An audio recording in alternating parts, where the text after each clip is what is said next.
I've worked with close to 100 athletes this year, ranging from academy talents right up to world championship level competitors. And so I want to share 25 lessons that I've helped these athletes learn to take their performance to insane new levels, so that you can also be finally on the pathway to sporting greatness. So lesson 1 is intention is everything. Every single time you have a training session or practice, you need to write down at least one key intention. This could be a skill that you specifically want to work on, or a certain vibe and energy that you want to bring. Because without intention, you fall into the default of just coasting and going through the motions. Those training sessions where afterwards you end up thinking, I haven't actually improved anything today. The more intentions you set, the more progress you make. Simple as that. Lesson 2 is to end mental time travel. Anytime an athlete is not performing well, you can almost guarantee it's because they're not in the present moment. They are still thinking about the mistake they made 3 minutes ago, or thinking about a future that hasn't even happened yet. You need to get into the regular habit of using reset buttons or grounding self-talk mantras to just bring yourself back to the present moment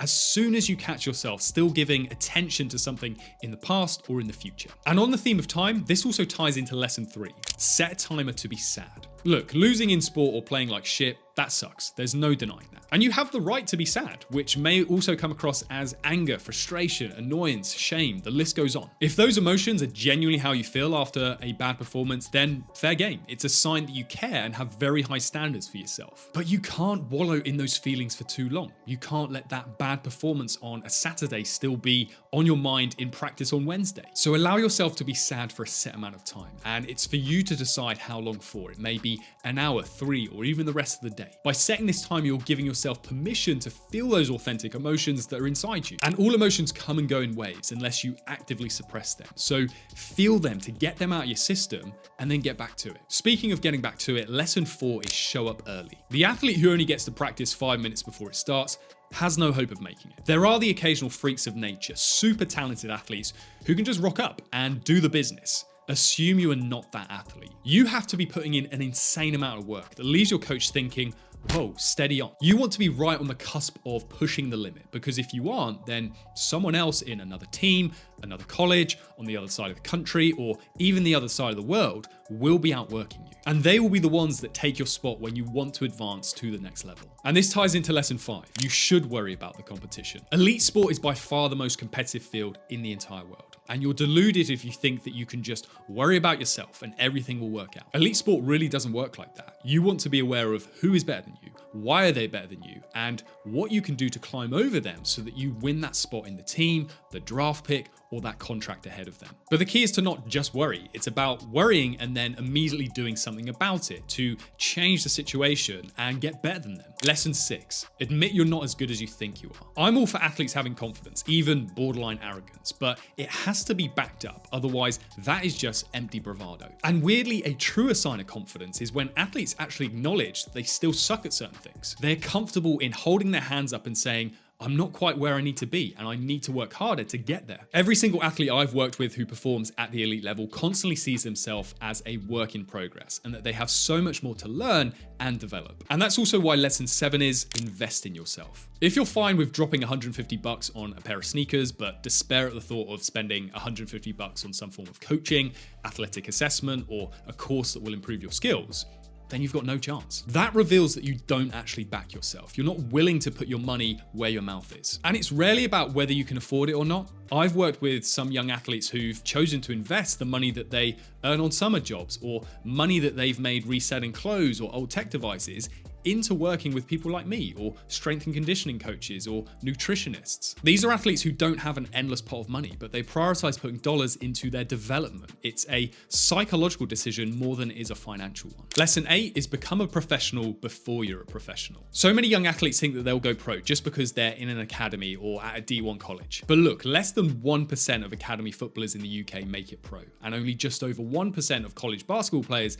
make it to the NBA. And a lot of that 99% who don't make it, well, they end up just wishing they did more when they're in their teens and early 20s. They wish they took care of their sleep, their recovery, their diet, and their psychology better. They wish they got into the habits that top pros have because it would have increased their chances of actually going pro themselves. And they also wish they learned lesson 9, which very closely relates to this professionalism, and that's to drastically cut your screen time. It's never been harder to make it pro in sport because there's so many distractions and modern day digital temptations that previous generations of athletes didn't have. Athletes born in the 80s and early 90s just had their sport to worry about, and this meant that they could completely lock in. But now you go play a pickup game and people have to check on their phones every 20 minutes. Or they're just sat scrolling mindlessly in the locker room until the coach has to shout at them to get out there. You need pure focus and concentration to achieve mastery in sport. And screen time is destroying that ability for millions of very talented athletes every year. So don't let it kill off your chances of making it. Another career killer is how athletes talk to themselves, and that's why lesson 10 is to speak in definitives. The athlete who says, "I'll try to do this," has a much less chance of making it compared to the athlete who says,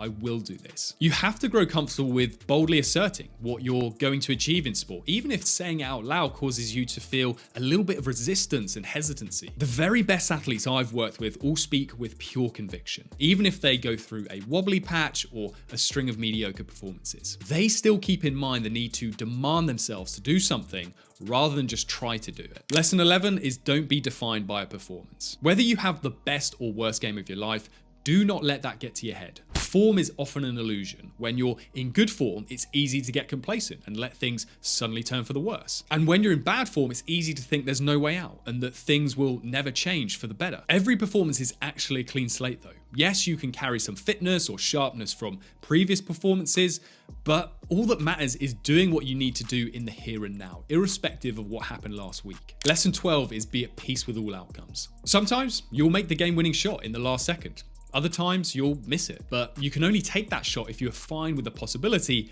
of either of those outcomes. You can always intend to win, to score, to put in a personal best, but you can't expect it. There are too many variables in sport that are just outside of your control. And the second you embrace this, you'll be 100% comfortable with pressure, which relates to lesson 13. Pressure is a fuel, not a drainer. Pressure takes you to new heights. It forces you to focus, to push harder, and to tap into parts of yourself that you didn't know were there. The absolute goats of every sport love pressure deep down. They see it as an opportunity to really put their talents to the test. And sport is boring without pressure. Think of an exhibition or friendly game compared to an actual league or cup game. Your best can only come out if there is something on the line. So learn to lean into that pressure rather than trying to avoid it at all costs. Lesson 14 is treat rest and recovery as part of your training. Most athletes think of training as the hours that they're grinding, but recovery is just as critical to any workout. Top athletes don't skip rest or cut back on sleep because they know that's when the body and mind rebuilds, the muscles repair, and strength solidifies. So plan your rest days like you plan a workout. Make sleep, hydration, and nutrition as much of a part of your regimen as any drill. Again, the absolute goats have spent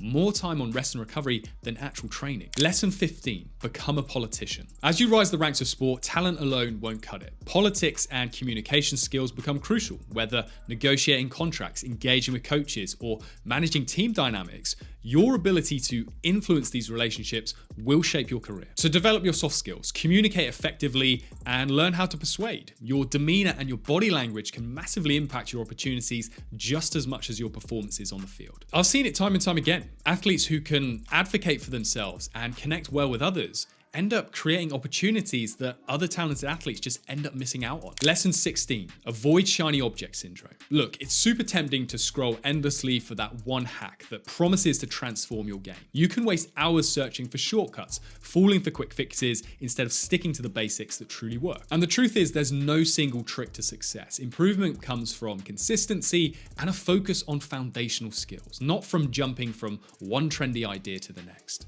So stay grounded, keep your routine steady, and trust that real progress is built over time, not overnight. But despite this, all athletes must be ready to make big sudden changes when actually needed. And that's why lesson 17 is embrace versatility. Many athletes resist being placed in unfamiliar positions or working with coaches whose playing style or training methods are completely different from what they're used to. But the best athletes know that adaptability is a superpower. Versatility opens up new paths and increases your value to teams. Being open to different roles or coaching methods expands your skills and sharpens your game awareness. The more versatile you are, then the more uses there will be for you, and in turn this opens up so many more opportunities. Lesson 18, accept occasional bad performances. As an athlete, you will have an off day, a game or training session that just doesn't click, often without any clear reason. These moments are natural blips, not indicators of decline. The key is to avoid obsessing over them. Dwelling on one bad performance can quickly spiral into a rut that affects your confidence and rhythm. So just let go and refocus what's next. Trust that a single bad day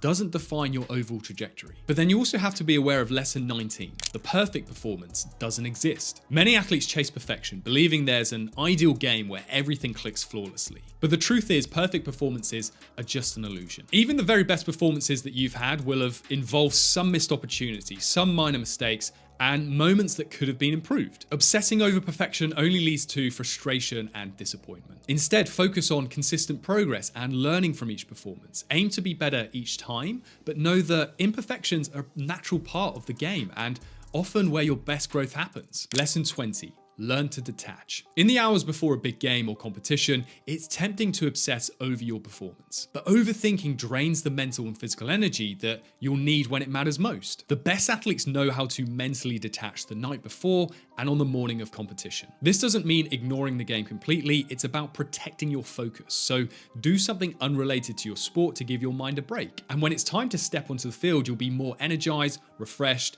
and locked in. Lesson 21, remember to play. In the intensity of high-level training, it's very easy to lose the joy that brought you to the sport in the first place. But the best performances often come when an athlete recaptures that childlike freedom and playfulness. Yes, training is serious, but don't forget to enjoy the process. Try new moves, have fun with teammates, and let go of the constant need to impress. When you play with the same energy that you had as a kid, you bring freedom and flow to your game, which leads to better, more relaxed performances. Lesson 22. There are seasons within a season. In any season, there will be times when you're on fire and others when things feel off. Elite athletes know that performance ebbs and flows, even within a single season. And so treating each phase as its own mini season can help you set specific goals and adjust your mindset as needed. This approach keeps you from getting discouraged during tough stretches or complacent during high points. Remember, the season is always a marathon, not a sprint, and viewing it in phases will help you keep the right balance of intensity and recovery. Lesson 23, remember you're choosing to do this. When training gets intense or the pressure feels overwhelming,